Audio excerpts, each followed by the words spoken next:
영광의 하나님을 뵙는 복된 주일 예배의 자리에 나오신 성도 여러분을 환영합니다.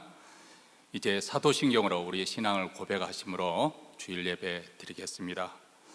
전능하사 천지를 만드신 하나님 아버지를 내가 믿사오며 그의 아들 우리 주 예수 그리스도를 믿사오니 이는 성령으로 잉태하사 동정녀 마리에게 나시고 본디오 빌라도에게 고난을 받으사 십자가에 못 박혀 죽으시고 장사한 지 사흘 만에 죽은 자 가운데서 다시 살아나시며 하늘에 오르사 전능하신 하나님 우편에 앉아 계시다가 저리로서 산 자와 죽은 자를 심판으로 오시리라. 성령을 믿사오며 거룩한 공의와 성도가 서로 교통하는 것과 죄를 사하여 주시는 것과 몸이 다시 사는 것과 영원히 사는 것을 믿사옵나이다. 아멘. 찬송가 492장 나의 영원하신 기억 부르시겠습니다.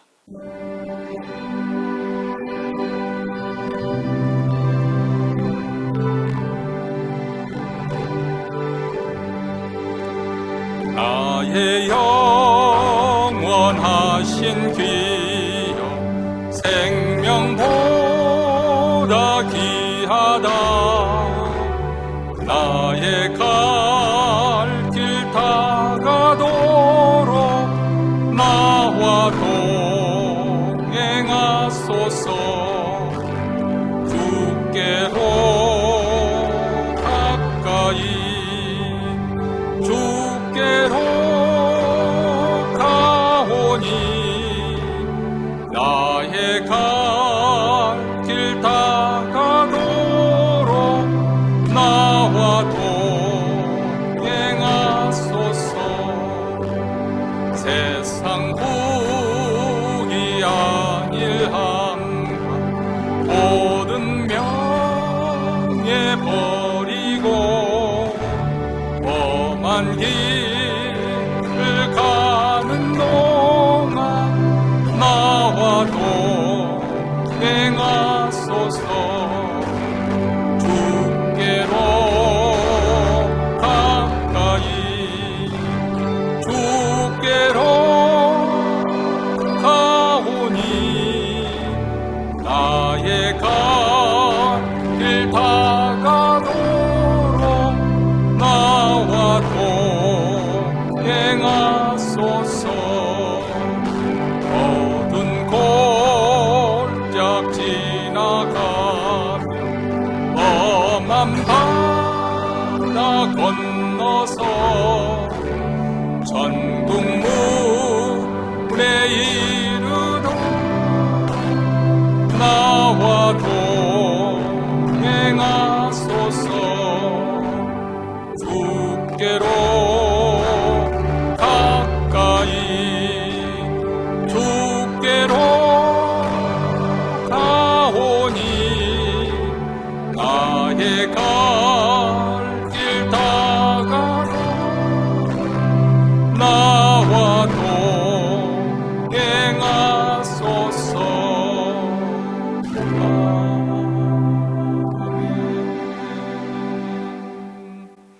우리 합심해서 이 시간 하나님 앞에 기도하는 시간을 갖겠습니다. 먼저 오늘 주일 예배 가운데 우리 하나님의 영광이 나타나기를 위해서 기도하십시다. 그래서 우리 모두 다 하나님의 임재를 생생하게 경험하고 하나님을 만나고 돌아갈 수 있도록 몬트리는 모든 교회, 특히 우리 한인교회에 이런 하나님의 영광이 나타난 주일 예배가 이루어질 수 있도록 하나님의 영광의 빛을 구하십시다. 두 번째로는 하나님의 교회에 말씀과 교회에 놀라운 부흥을 허락하여 주시기를 위해서 기도하십시다. 그래서 코로나 팬데믹 상황 속에서도 복음의 역사가 중단되지 않고 더욱더 힘있게 증거되고 전파되고 나아갈 수 있도록 하나님 우리에게 영적 각성을 주시고 회개의 역사가 일어나게 하시고 그래서 부흥의 소문이 멀리 퍼져나가게 하옵소서. 마지막 세 번째로는 우리 자신, 우리 가정에 간절히 소원하는 기도 제목 한 가지, 또 우리의 영적인 필요와 또 물질적인 필요와 자녀와 또 가정과 장래 소원을 하나님 앞에 아뢰십시다. 특히 또 이렇게 병원에 입원 중인 정성자 집사님 비롯해서 또 수술하실 분들, 또 병상에 누워 계신 여러 아픈 성도들, 여러 인생의 공경 가운데 있는 분들을 우리 기억하고 축복하며 기도하겠습니다. 이러한 기도점을 가지고 다 함께 통성으로 하나님 앞에 기도합니다. 자비로우시고 은혜로우신 하나님 아버지, 복된 주일 예배에 저희들을 불러주셔서 감사합니다. 그리스도의 보혈을 힘입어 은혜 보좌 앞에 나와서 하나님의 영광을 선포하며 하나님의 이름을 높여드리며 찬송하는 이 자리에 하나님의 거룩과 영광이 충만하게 나타나는 주일 예배가 이루어지기를 원합니다. 하나님의 영광의 빛이 비춤으로 우리 하나님 아버지 다시금 우리 하나님 살아계신 것과 우리 하나님이 이 땅에 이곳에 함께 하심을 생생하게 듣고 보고 경험할 수 있는 주일 예배가 이루어지게 하시소서. 우리 모두 다 하나님을 만나고 집으로 돌아갈 수 있게 되기를 원합니다. 몬트리는 모든 교회들과 그리고 특별히 우리 한인교회 주여 이 복된 주일 예배를 맞이하여 주의 영광의 빛이 비치는 귀한 역사, 은혜의 역사가 일어나기를 원합니다. 특별히 사랑하는 교회 아버지는 주께서 부흥의 역사가 일어날 수 있도록 도와주시옵소서. 그래서 코로나 팬데믹 속에서 성령의 기름 부음하다 여기에 영적인 각성과 회개의 역사가 일어나게 하여 주셔서 부흥의 소문이 멀리 퍼져나가는 놀라운 역사가 오늘 이 예배 가운데 임하게 하시고 하나님의 은혜가 충만하게 임하게 하시옵소서. 우리 교회를 아버지 하나님 주께서 긍휼히 여겨 주시옵기를 간절히 원하고 기도합니다. 자비로우시고 은혜로우신 하나님 아버지, 이 시간에 또한 우리 가정과 우리 자신의 간절히 소원하는 기도 제목, 영적으로 필요한 아버지의 세대, 물질적으로 필요한 것은 우리 필요를 놓고 주님 앞에 기도합니다. 자녀와 우리 장래와 우리의 노후와 모든 소망을 놓고 아버지 하나님 앞에 소원을 아뢰는 이 시간에 주여 주의 선하심대로 우리 주님의 뜻을 이루어 주시고 우리의 기도의 응답의 열매가 맺히는 귀한 이 아침이 되기를 원하고, 아버지는 특별히 병상에 누워 계신 성도들 우리 하나님 긍휼히 여겨 주시옵소서. 치유의 역사 일어나게 하시옵소서. 아버지 하나님의 병상에 아버지가 새롭게 회복되는 은혜의 역사가 임하기를 간절히 원하고 기도합니다. 우리 하나님의 치유와 회복의 역사가 오늘 또 우리 기도를 통해서 아버지 하나님의 주님의 역사가 일어나게 하여 주시고 아버지 공경에 가진 믿음의 역사로 극복될 수 있도록 우리 하나님의 선하심 은혜를 베풀어 주시기를 간절히 원하고 우리를 불쌍히 여겨 주시옵소서. 자비를 베풀어 주시옵소서. 하늘에 계신 우리 아버지여, 이름이 거룩히 여김을 받으시오며 나라의 임하옵시며 뜻이 하늘에서 이룬 것 같이 땅에서도 이루어지이다. 오늘날 우리에게 일용할 양식을 주옵시고 우리가 우리에게 죄 지은 자를 사하여 준 것 같이 우리 죄를 사하여 주옵시고 우리를 시험에 들게 하지 마옵시고 다만 악에서 구하옵소서. 대개 나라와 권세와 영광이 아버지께 영원히 있사옵나이다. 아멘. 하나님 말씀은 여호수아서 1장 1절로부터 4절 말씀입니다. 우리 다 같이 한 목소리로 읽겠습니다. 여호와의 종 모세가 죽은 후에 여호와께서 모세의 시종 눈의 아들 여호수아에게 일러 가라사대, 내 종 모세가 죽었으니 이제 너는 이 모든 백성으로 더불어 일어나 이 요단을 건너 내가 그들 곧 이스라엘 자손에게 주는 땅으로 가라. 내가 모세에게 말한 바와 같이 물은 너희 발바닥으로 밟는 곳을 내가 다 너희에게 주었노니 곧 광야와 이 레바논에서부터 큰 하수 유브라데에 이르는 해쪽 속의 온 땅과 또 해지는 편 대까지 너희 지경이 되리라. 아멘. 우리가 구약 성경을 대할 때, 구약 성경을 읽을 때 이런 질문을 할 수가 있습니다. 우리 현대인들은 왜 고대에 일어난 일, 그것도 위치적으로 보면 한참 이렇게 먼 근동 아시아에 일어난 그 고대의 일, 특히 이스라엘 역사에 우리가 주목해야 되는 것인가? 그 시대에 일어난 일이 오늘 이 시대 최첨단 과학 문명 속에 살고 있는 우리에게 어떤 의미가 있는 것일까? 여러분, 이 질문에 대해서 여러분은 어떻게 생각하십니까? 한 가지 분명한 사실은 이스라엘 역사에 역사하셨던, 구약시대에 역사했던 하나님께서 오늘 이 시대 우리가 믿는 하나님과 동일하신 분이시라는 것입니다. 그렇기 때문에 하나님께서 그 시대 자기 백성을 다루시는 방법에 있어서나 또 오늘 이 시대 자기 백성을 다루는 방법에 있어서 그 기초가 되는 영적 원리는 동일하다는 것이죠. 그 시대에 주시는 영적 원리와 교훈은 오늘 이 시대에도 우리에게 적용될 수 있는 변함이 없는 것입니다. 그래서 사도 바울은 과거 이스라엘 역사가 그냥 무의미하게 기록된 것이 아니라 바로 오늘 이 시대 우리 그리스도인들을 위해서 기록됐다는 것을 고린도전서 10장 6절과 11절에서 이렇게 말합니다. 그런 일은 우리의 거울이 되어 우리로 하여금 저희가 악을 즐겨한 것 같이 즐겨하는 자가 되지 않게 하려 함이니 저희에게 당한 이런 일이 거울이 되고 또한 말세를 만난 우리의 경계로 기록하였느니라. 구약 성경 이스라엘 역사에 기록된 그 사건들, 이것은 오늘 이 시대에 사는 우리에게 거울이 된다. 여러분, 거울은 자신의 모습을 비춰보는 것이죠. 자기에 있는 그대로 나타내 보이는 것이 거울이 아닙니까? 이처럼 이스라엘의 역사를 기록한 구약 성경을 읽게 된다면 바로 이 시대 우리의 모습, 우리의 삶의 내용, 우리의 신앙 생활, 그리고 영적인 문제, 이 모든 것을 다 그대로 비춰주는, 드러나게 해주는 역할을 하게 된다는 것입니다. 그리고 두 번째로 우리가 구약 성경을 공부하는 이유는 말세를 만난 우리의 경계의 목적으로 이것이 기록되었다, 이렇게 말합니다. 다시 말하면 과거의 이스라엘 백성들이 왜 실패했는가, 왜 실패를 그들은 자주 반복해서 실패했는가, 이것을 기록함을 통해서 오늘 이 시대에 사는, 말세 시대에 사는 우리 그리스도인들 하여금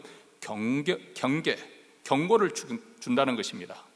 가령 여러분, 전쟁이 일어났을 때 이제 진군을 해야 되는데 적군이 진격하지 못하도록 지뢰를 이렇게 묻어놓지 않습니까? 그래서 사람들이 모르고 지나가면 그 폭탄이 밟으면 터지게 되는 이 지뢰밭, 물론 국제사회에서 이제 이것을 하지 않도록 그렇게 법으로 금하고 있습니다만은 어쨌든 지뢰밭을 통과해야 되는데 어디에 지뢰가 묻혀 있는지, 지뢰를 묻어놓은 자기들은 표시를 자기들만 알 수 있도록 표시를 해 놓겠지만은, 그러나 적군은 이 지뢰밭이 어디에 지뢰에 묻혀 있는지 모르기 때문에 더 두려운 것이고, 그래서 선뜻 전전하지 못하는 것이죠.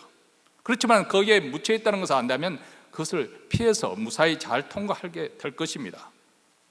이와 마찬가지로 오늘날 그리스도인들도 마귀가 우리를 무너뜨리기 위해서 곳곳에 여러 가지 그 지뢰밭을 이렇게 설치해 놨습니다. 옛사람이 육체를 통해서, 세상을 통해서 역사하는 그 위험한 함정, 덫이 무엇인지, 어디에 있는지, 어떻게 하면 여기에 빠지지 않을 수 있는지 미리 안다면 그 위험에서 벗어날 수 있을 것입니다. 이와 같이 이스라엘 역사를 기록한 목적이 무엇이냐? 오늘 이 시대를 사는 우리로 하여금 그 실패를 반복하지 않도록 하기 위해서, 아니 그들에게 약속된 그들은 누리지 못했지만 우리로 하여금 하나님께서 약속하신 그 복을 누려서 형통하는 삶을 살도록 하기 위해서 이 책을 기록하였다.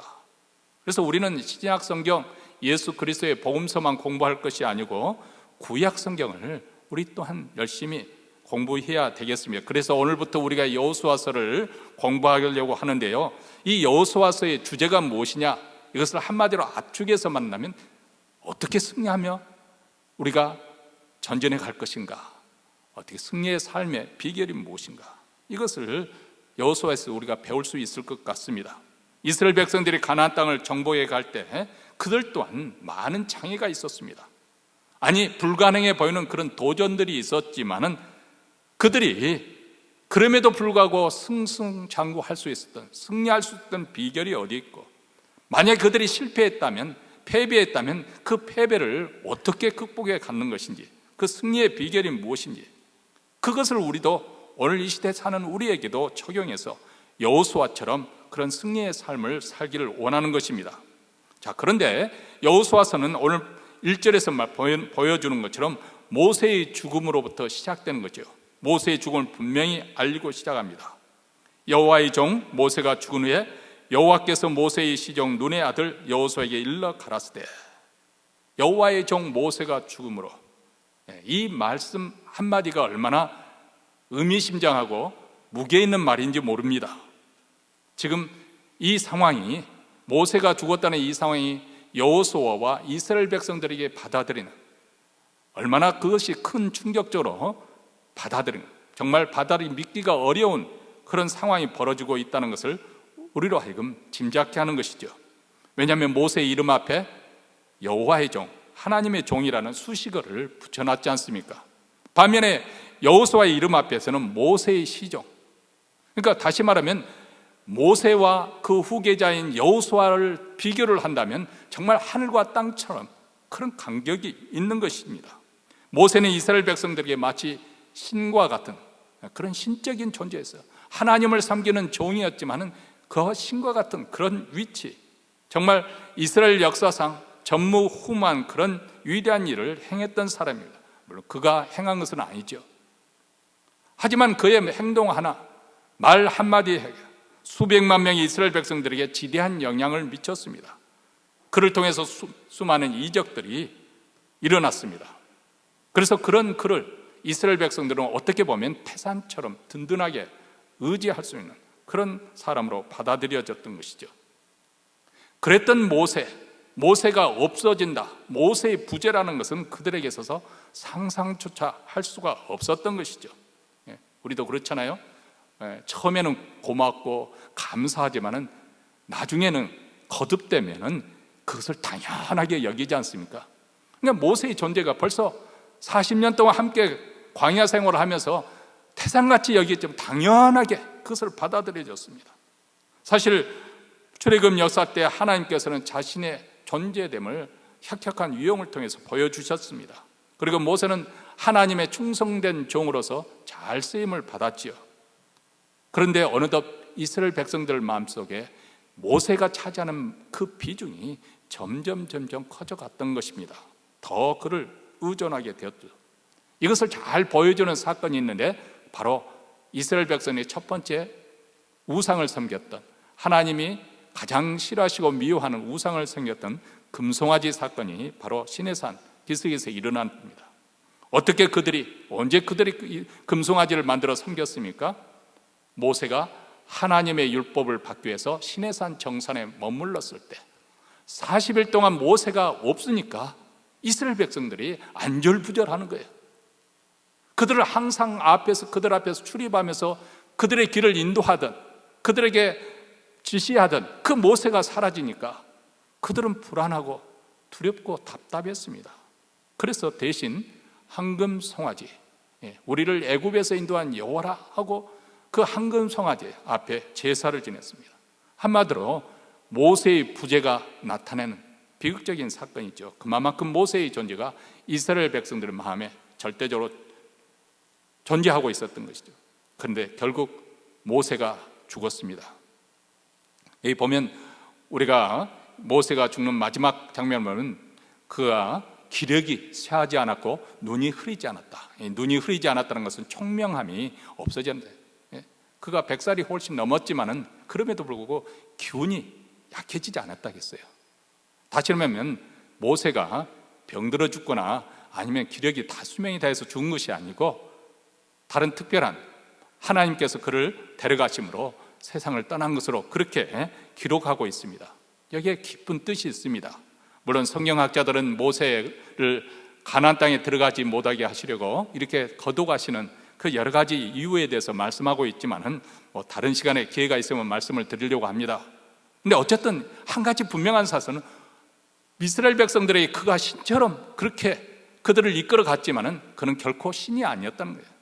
단지 사람이었습니다. 그래서 그는 죽었다는 것입니다. 어쩌면 이스라엘 백성들이 모세를 크게 의지하였던 것처럼 오늘 우리들도 모세 같은 그런 것은 아니지만 그래도 나름대로 뭘 의지하고 의존하는 것들이 분명히 있을 것입니다. 어쩌면 남편을 태생같이 여기고, 아니면 아내를 여전히 당연히 언제까지나 함께할 것으로 여겼는데, 아니면 부모를, 아니면 자식을, 아니면 사람이 아니라고 한다면 이 세상에 내가 의지할 수 있는 어떤 재산이나 든든하게 생각했던 건강이라, 아니면 사회적인 위치, 이것을 은근히 우리는 의지하고 있는지도 모릅니다. 그런데 모세도 세상을 떠났던 것처럼 사람은 반드시 죽습니다. 하나님만이 영원하신 것이죠. 어쨌든 모세의 죽음은 지금 어떻게 보면 이전 세대의 끝을 알리는 것이고 가나안 땅에 들어가는 새로운 세대의 시작을 알리는 종소리와 같은 그런 사건입니다. 이제 여호수아와 이스라엘 백성들은 광야 생활의 길고 긴 그 광야 생활을 마치고 이제 가나안 땅에 들어가기 위해서 요단강 앞에 섰습니다. 그동안 그들을 인도했던 위대한 지도자 모세는 죽었고 이제 여호수아가 직접 백성을 이끌고 가나안 땅에 들어가야 됩니다. 그렇다고 해서 그 땅이 비어있는 땅이 아닙니다. 여전히 크고 강한 민족들이 강력한 무기로 무장하고 버티고 있습니다. 그들이 세운 성전은 높고 견고합니다. 그 땅을 차지하려면 피 흘리며 싸워야 합니다. 사실 40년 전에 그들은 또 한 번 그 바로 가나안 땅에 들어갈 수 있는 기회가 있었습니다. 가데스 바네아라는 곳에서 그들은 들어갈 수 있는 기회가 있었지만 그들의 불신앙 때문에 그들은 돌이킬 수 않을 수 없었습니다. 그들의 조상, 그때 당시의 사람 이스라엘 백성들은 가나안 그 부족들을 볼 때, 그 대적들을 볼 때는 산의 대장으로 보였고 자기들 표현할 때는 메뚜기, 그 앞에 메뚜기로 그렇게 보았습니다. 결코 그 땅을 차지해야 할 수 없을 것이다 겁을 먹었습니다. 그래서 그들의 불신앙 때문에 하나님께서는 진노하시고 그들로 하여금 광야로 돌아가게 하셨죠. 그리고 40년 동안 광야를 방황하면서 배회하면서 그 불신앙의 세대, 그 세대의 사람들은 다 죽고 그 후 세대 사람들이 이제 일어나서 다시 가나안 땅에 들어가기 위해서 요단강 앞에 서 있습니다. 40년 전 그때 강력한 지도자였던 모세가 있어도 이스라엘 백성들이 그렇게 불순종했던 과거의 그 쓰라린 실패를 기억하던 그 여호수아, 그런데 그 모세마저도 죽고 여호수아 자신이 모든 책임을 져야 되는데 아마 여호수아는 이제 미처 몰랐던, 경험하지 못했던 그런 무거운 책임감 앞에서 불안했을 것이고 두려워했을 것이고 앞일이 막막했을 것입니다. 과연 자기와 이 이스라엘 백성들이 요단강을 건너가서 그 막강한 군대들을 쳐붙이고 그 땅을 차지할 수 있을까? 여기에 대한 불안과 두려움이 있었을 것입니다. 모세의 죽음 이후에 자기 자신이 감당해야 될 책임, 그 무거운 책임, 그리고 앞날에 대한 두려움, 여기에 아마도 여호수아가 눌려 있었던 것이 아닌가. 그래서 1장에서 강하고 담대한 말이 하나님께서 반복해서 말씀한 것이 아닌가. 근데 여호수아가 어떻게 이런 두려움에서 떨쳐버리고 담대하게 가나안 땅에 들어서 승리를 할 수 있었는가? 그 전환점이 어디에서 일었었는가? 그것은 이어서 여호와께서 모세의 시종 눈의 아들 여호수아에게 일러 가라사대 하나님께서 여호수아에게 말씀을 하셨다는 것입니다. 여러분, 우리 흔히 기독교를 말씀의 종교라고 표현을 하지 않습니까? 그만큼 기독교 신앙에서 말씀이 차지하는 비중이 높다는 것을 반증해 주는 것이라고 생각합니다. 태초에 아무것도 없는 그 무에서 하나님께서 말씀하심으로 이 우주 만물 삼라만상을 창조하셨다는 이 창세기 1장의 기록, 그리고 태초에 말씀이 계시니라, 이 말씀이 하나님과 함께 계셨으니 이 말씀은 곧 하나님이시라. 이 요한복음 1장 1절 말씀을 보더라도 이 말씀이라는 그 용어 자체가 기독교 신앙에서 얼마나 중요한 무거운 무게가 얹혀 있다는 것을 알게 되는 것이죠. 더군다나 성경에 등장하는 인물들을 우리가 살펴보면 더더욱 말씀의 중요성을 깨닫게 됩니다. 하나님의 말씀이 아브라함에게 임하였을 때 그의 연세가 75세가 됐는데 이제 어떻게 보면 노후 삶을 안락하게, 지금까지 고생하고 수고했던 모든 것을 거둬들이면서 안락하게 살 그 나이임에도 불구하고 자기의 본처, 그 친척, 가족을 떠나서 약속의 땅으로 나아가는, 그래서 믿음의 조상이 되지 않습니까? 하나님께서 말씀하실 때, 말씀이 임했을 때입니다.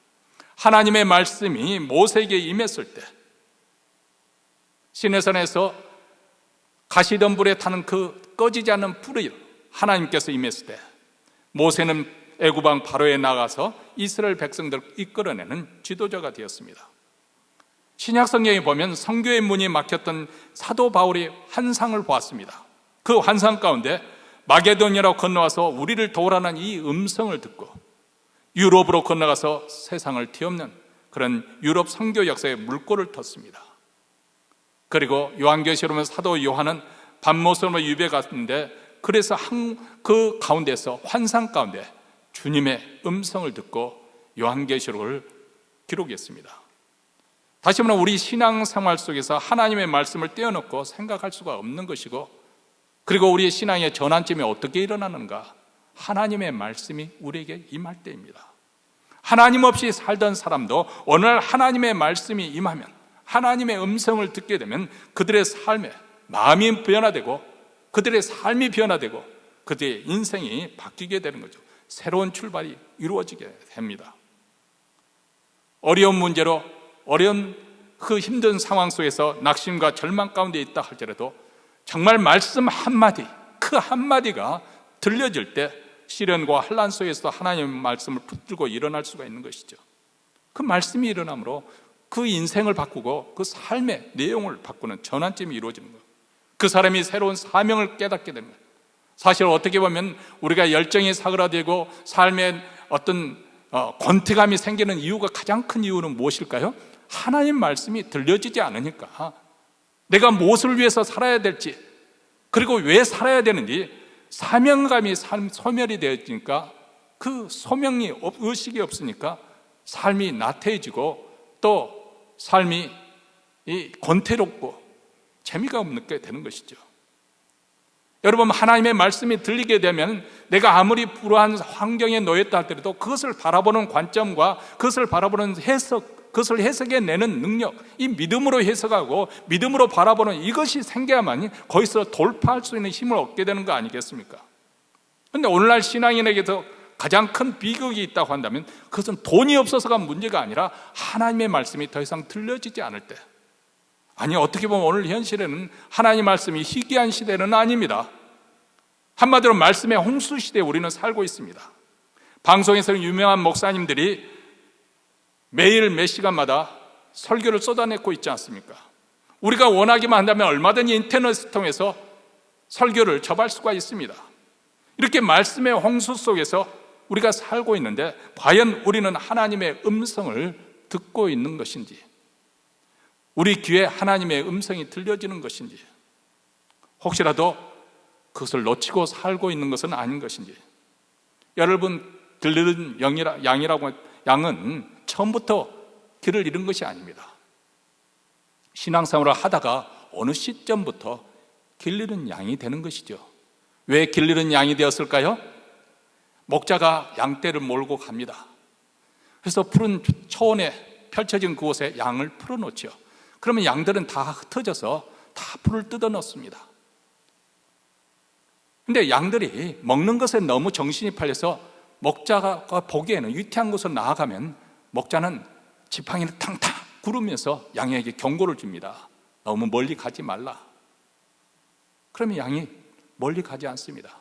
근데 간혹 보다 보면은, 그런 풀을 쫓아서 가다 보면은 미처 목자가 보지 못하는 사이에 그 거리를 벗어나게 되는 거죠. 근데 목자는 전체 양들이 얼마 정도 풀을 뜯어먹고 여기서는 더 이상 먹을 거냐면 더 좋은 곳으로 이동하기 위해서 이제 목자는 양들을 부르고 이동을 하는 거예요. 근데 그만 이 양은 너무 멀리 떨어져 있기 때문에 목자가 부르는 음성을 듣지 못하는 것이죠. 그리고 다른 양들은 다 떠난 후에 홀로 남겨지는 거예요. 그리고 이내 밤이 되면 맹수들이 울부짖는 소리에 두려움에 벌벌 떨게 됩니다. 그래서 길 잃은 양이 되는 것입니다. 다시 말하면 우리도 모르는 사이에 점점 세상 그 들려오는 소리, 그 유혹에 팔려가지고 한 걸음 한 걸음, 그때 갔다가 돌아왔는데 뭐 이 정도는 괜찮겠지 하다가 보면은 더 이상 주님의 음성이 들려지지 않는 그런 곳에 가다가 보니까 우리 또한 길 잃은 양이 되어버리는 것이죠. 더 이상 하나님의 말씀이 능력으로, 확신으로, 성령으로 와 닿지 않는 것입니다. 무엇이 우리를 가로막고 있는 것일까요? 그 장애물이 원인이 밖에 있는 것일까요? 우리 자신 안에 있는 것일까요? 가야금에 심취해서 일평생 국악에 바치고 한국 국악을 널리 외국인에 알렸던 황병기 선생이라는 분이 계십니다. 근데 그분이 쓴 책 중에 이런 내용이 들어 있습니다. 1989년 한국 정부는 에밀레 종 타종을 그 해를 마지막으로 해서 이제 금지시키기로 했습니다. 왜냐하면 그 종이 너무 오래된 종이기 때문에 오랫도록 보존하기 위해서 계속 치다 보면 아무래도 타격이 되고 그러면 깨지게 되니까 그렇게 보존하기 위해서 더 이상 이제 타종은 하지 않고 그냥 보관용으로 이렇게 결정을 한 거죠. 근데 황병기 선생님은 그의 마지막 타종을 듣기 위해서 일부러 경주에 내려갔습니다. 마침 타종을 위해서 그 종각 위에 올라선 그 박물관장이 사람들 제일 앞에 있는 황병기 선생을 발견했어요. 그래서 황 선생님도 같이 올라와서 우리 같이 타종을 합시다, 그렇게 제안을 했습니다. 그래서 영광스럽게 그 제안을 받아들이고 올라갔습니다. 그래서 같이 통나무를 잡고, 그렇지 않습니까? 그 달려있는 통나무를, 긴 통나무를 해서 이렇게 첫 번째 타종을 했습니다. 뭐 정말 그렇게 들렸는지 모릅니다만은 전설에 따라서 보면 다른 종과 달리 에밀레 종은 어떻게 울린다고 해요? 에밀레 하고 울린다는 거예요. 들어보지 않아서 모르겠습니다만, 근데 이 종의 여운이 있잖아요. 종을 타종을 하면은 그 다음에 여운이, 울리는 여운이 있는데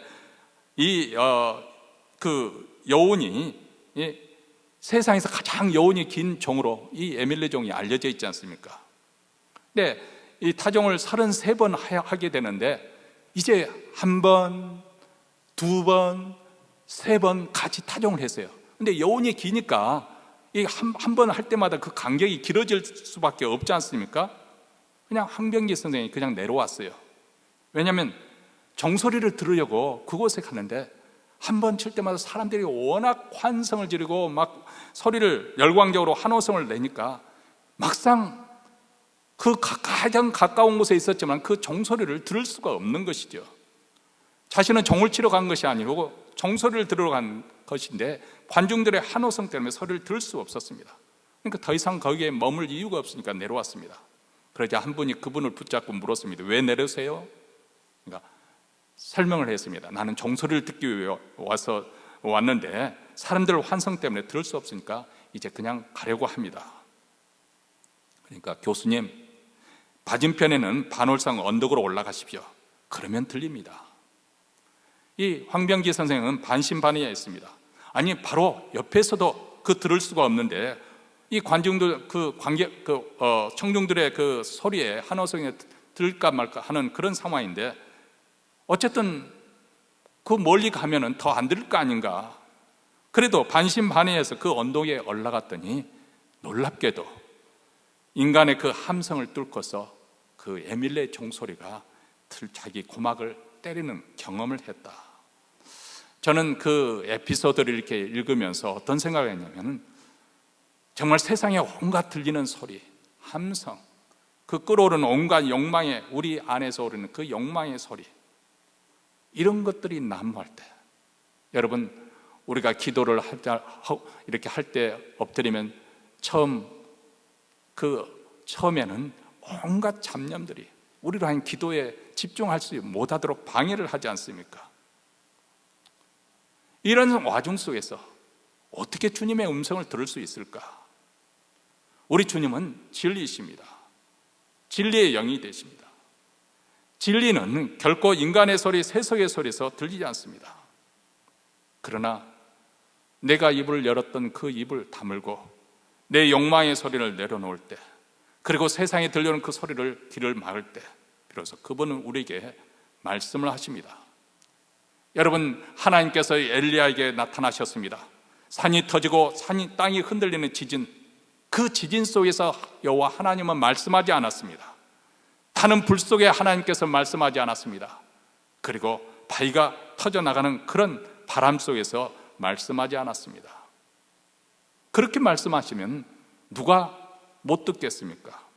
그런데 그 후에 하나님께서 세미한 음성으로 엘리야를 부르시고 말씀하셨습니다. 엘리야가 자기의 입을 다물고 하나님 앞에 서 있을 때 그 세미한 음성을 들을 수 있었습니다. 여러분, 우리가 하나님의 음성을 들으려면 하나님 앞에 나아가 먼저 침묵하는 법을 배워야 됩니다. 세상으로부터 들려오는 온갖 잡음을 귀를 닫고 우리가 쏟아내는 그 입을 막고 잠잠히 하나님을 바라보는 거예요. 그래서 시편 기자는 이렇게 우리에게 말하지 않습니까? 나의 영혼이 잠잠히 하나님만 바라며 나의 구원이 그에게서 나는도다. 나의 영혼아 잠잠히 하나님만 바라라.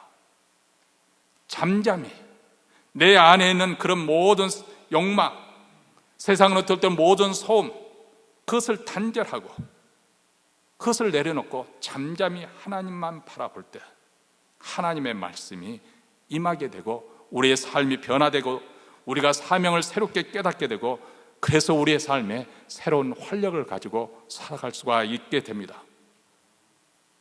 우리가 나이가 들어서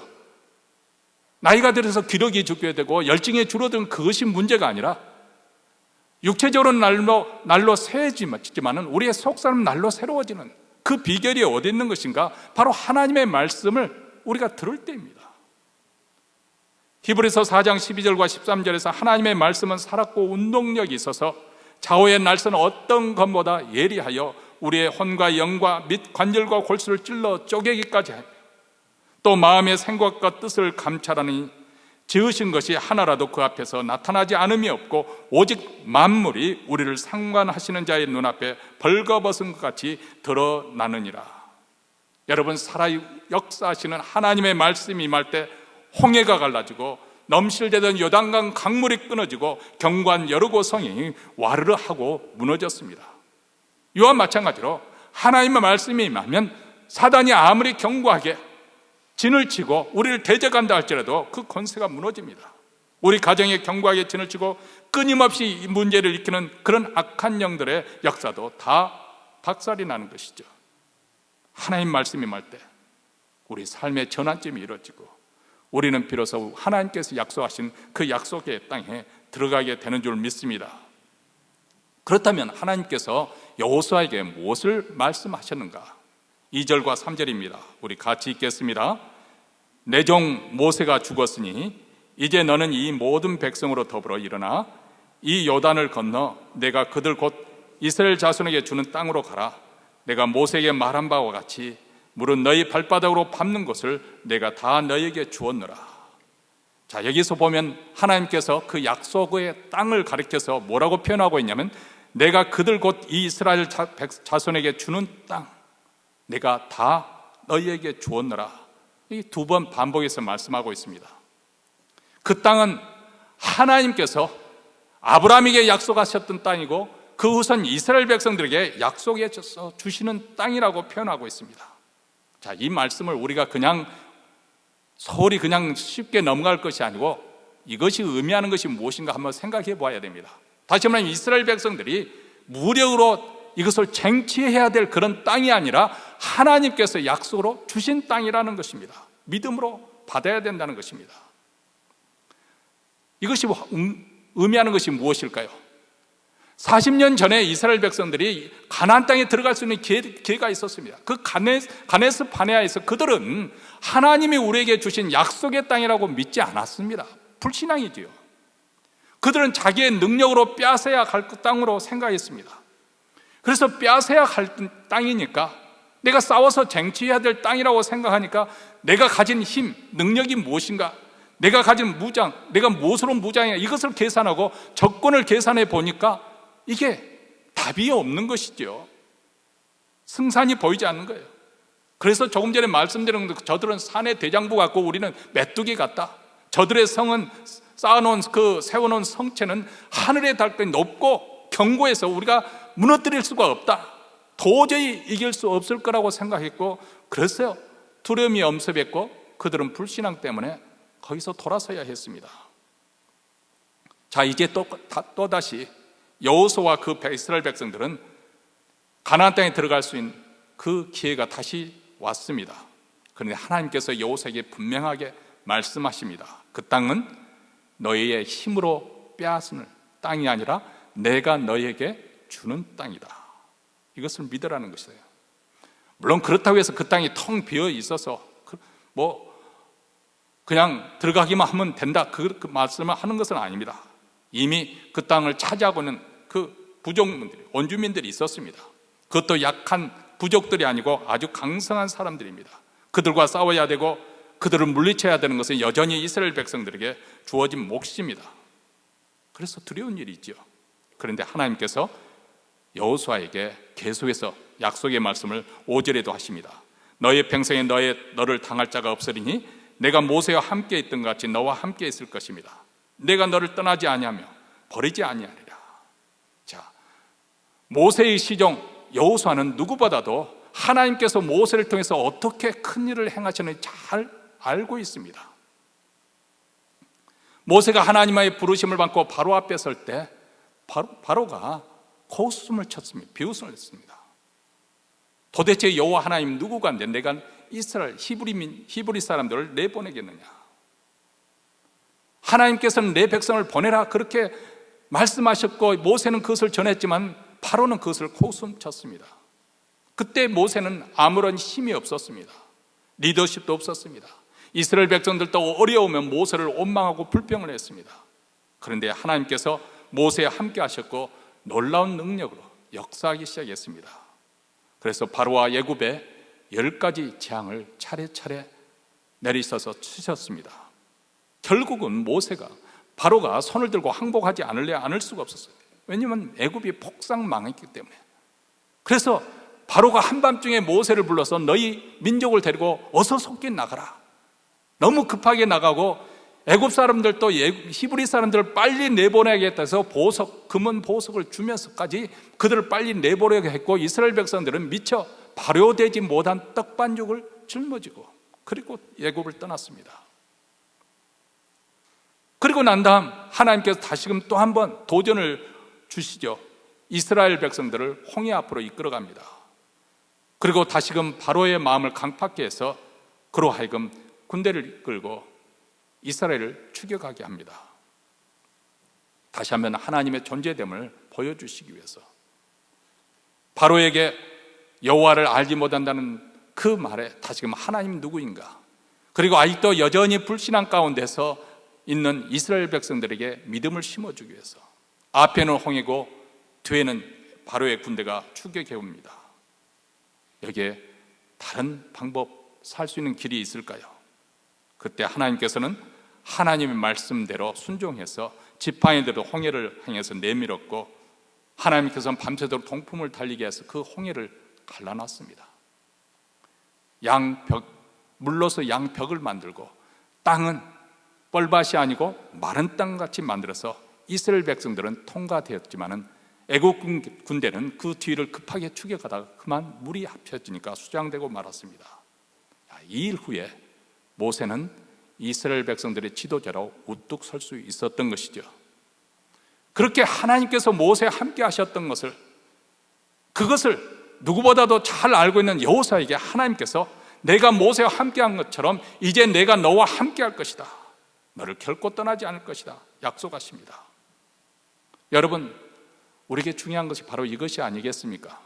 하나님이 나를 결코 고와 같이 내버려 주지 않겠다, 이 약속. 모세의 죽음이 이스라엘 백성은 크나큰 충격이었듯이 종종 우리도 인생을 살다면 하늘이 무너지고 땅이 꺼지는 듯한 그런 충격을 경험하게 됩니다. 정말 믿었던 사람들에게, 간혹 미국에 와가지고 이민생활해서 정말 밤낮 해서 목돈, 내가 장사를 해볼까 하고 목돈을 모아놨다가 정말 신뢰하였던, 아니 형제자매처럼 가깝게 지냈던 사람에게 돈을 맡겨가지고 그냥 배신을 당하고 돈 띄는 사람, 그런 이야기를 가끔 듣습니다. 이렇게 믿었던 이에게 배신을 당하고, 아니 건강만은 문제가 없을 거라고 생각했는데 뜻하지 않게 불치의 병에 걸리기도 하고 또 너무나도 갑작스럽게 사고를 만나게 합니다. 이것이 바로 우리 인생입니다. 그런데 하나님께서는 이런 인생을 사는 우리에게 말씀을 하십니다. 사람은 죽지만은 우리 하나님은 결코 죽지 않으시고 살아계십니다. 그리고 사람이 죽었다고 해서, 모세가 죽었다고 해서 하나님의 약속이 취소되는 것은 아니라는 사실입니다. 그분이 약속하신 것은 반드시 지키십니다. 하나님이 주시겠다고 약속하신 그 땅을 차지하게 하시는 분은 하나님이십니다. 그렇다고 해서 여호수아와 이스라엘 백성들이 아무런 할 일이 없다는 것은 아닙니다. 2절 말씀을 보면 내가 이 모든 백성으로 더불어 일어나 이 요단을 건너 내가 그들 곧 이스라엘 자손에 주는 땅으로 가라. 그들은 앉아있지 말고 일어나서 요단강을 건너서 그 땅에 들어가야 하는 것은 그들이 해야 될 몫이라 그 말입니다. 그 땅에는 막강한 대적들이 버티고 있지만은, 견고한 성처가 있지만은 그들이 들어가서 발로 밟을 때 하나님께서 함께 하실 것이고 그들에게 주어질 것이라는 것입니다. 오늘 우리에게도 마찬가지입니다.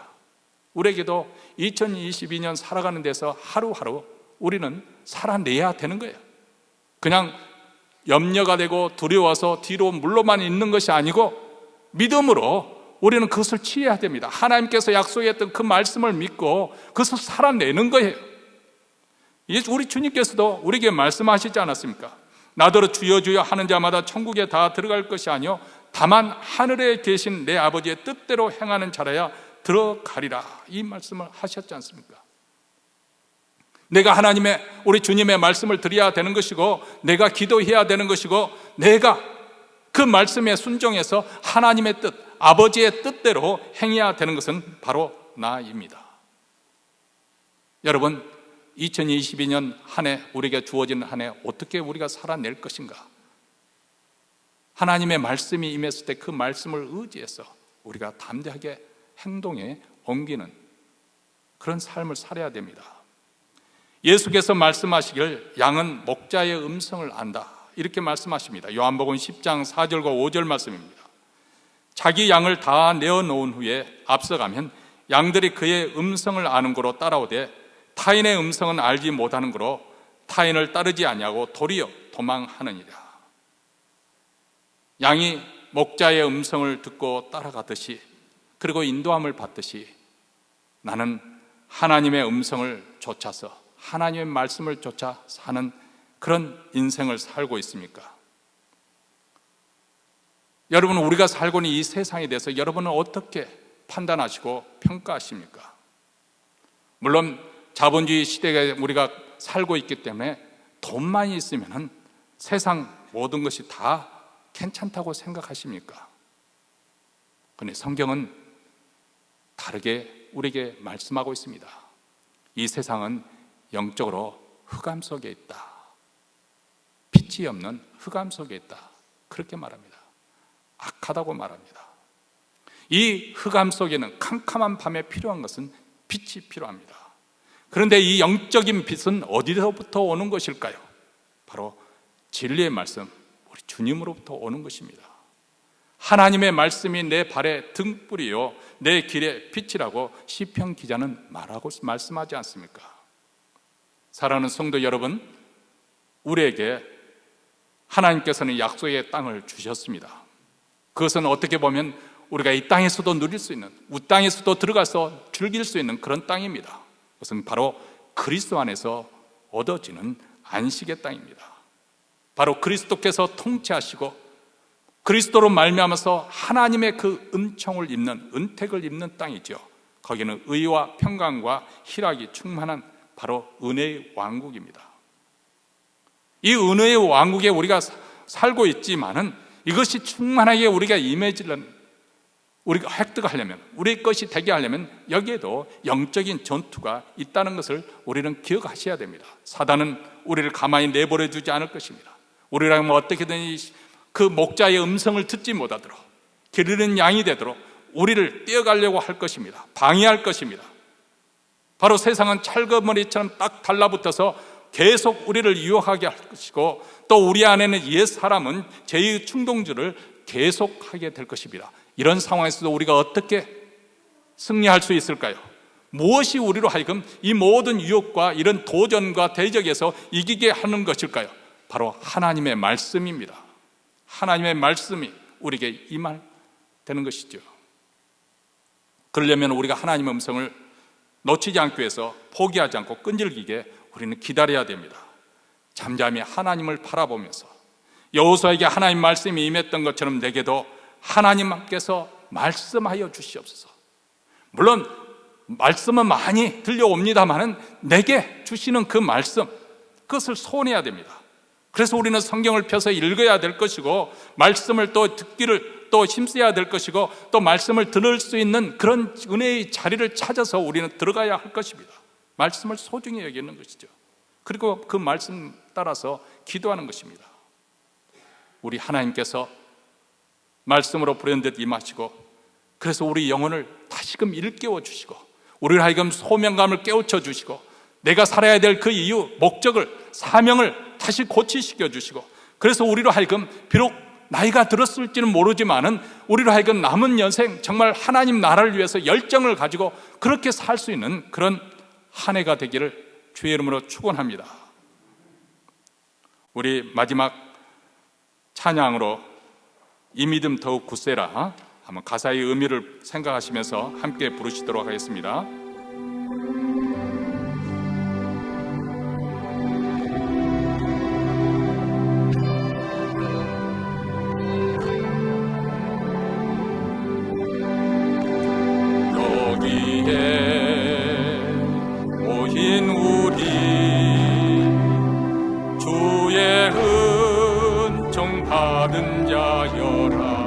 주께서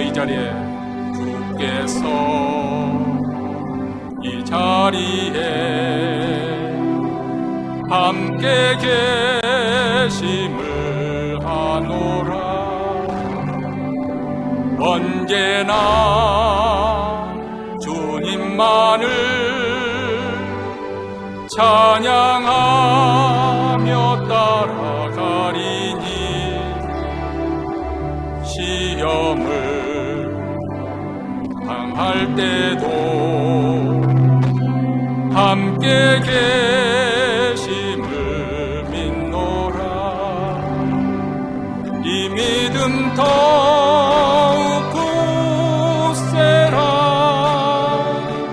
주가 지켜주신다. 어둠 밤에도 주의 밝은 빛 인도하여 주신다. 주님이 뜻하신 일 헤아리 어렵더라도 언제나 주 뜻 안에 내가 있음을 아노라. 사랑의 말씀들이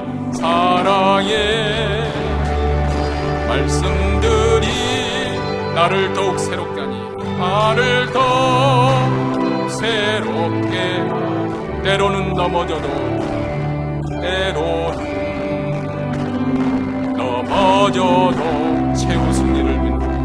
최후 승리를 믿노라.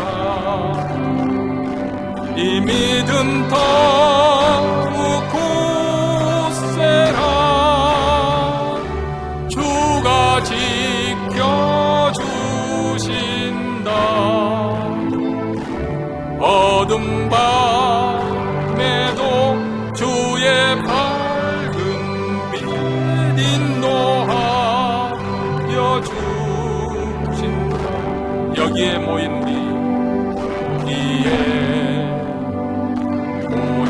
우리 사랑받는 주의 자녀라. 주께서 뜻하신 바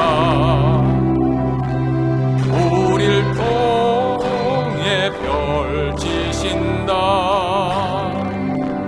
고통과 슬픔 중에 더욱 주님 의지하오니 어려움 이겨내고 주님 더욱 찬양하리. 이 믿음 더욱 굳세라. 이 믿음 더욱 굳세라.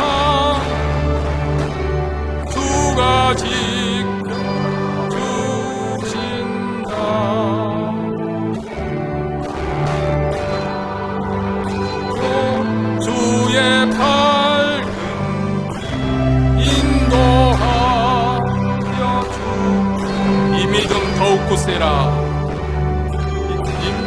더욱 굳세라. 주가 지켜주신다. 어둠 밤에도 주의 밝은 빛 인도하여 주옵소서. 하나님 아버지, 올 한 해 동안에도 코로나 팬데믹으로 해서 너무나도 불투명하고 불확실하고 불안정스러운 한 해가 될 것입니다. 그럴지라도 우리가 두려워하지 않을 것은 우리 주님이 우리에게 약속해 주신 땅, 그 땅을 주시겠다고 주님께서 말씀하시기 때문에 오늘 이 시간 주님의 그 음성을 듣기 원합니다. 하나님의 말씀이 우리에게 임함을 통해서 우리 삶의 전환점이 일어나게 하옵소서. 비록 우리 육체적으로 날로 쇠약해지지만은 우리 영혼은 다시금 충만케 되어주고 날로 새로워지는, 그래서 독수리의 날개침 같은 그런 열정과 소망을 가지고 사는 성도가 되게 하여 주시기를 원합니다. 이제 예배 순서에 따라 정성껏 준비한 예물을 하나님 나라에 바쳐드립니다. 이 예물을 통하여서 복음이 땅끝까지 전파되게 하시고 특별히 우리 북한 동쪽까지 전파되게 하여 주셔서 소망 있는 인생이 되게 하시고 주의 교회를 더욱더 말씀과 기도로 흥왕시켜 주셔서 이 사명 잘 감당케 하옵소서.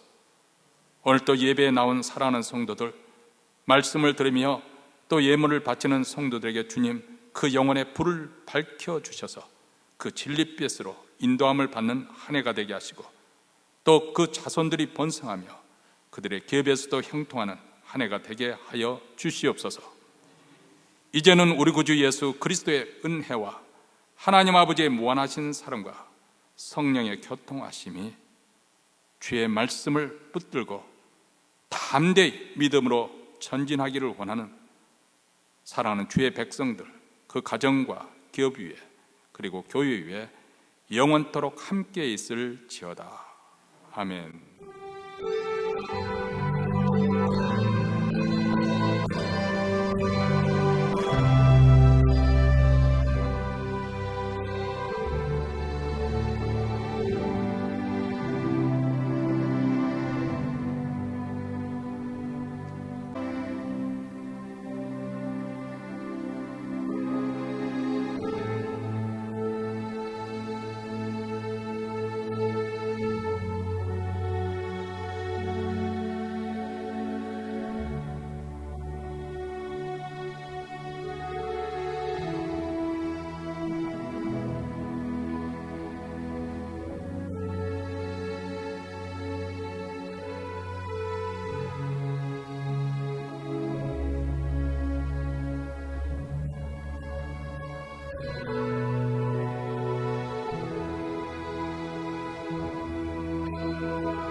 기도합니다.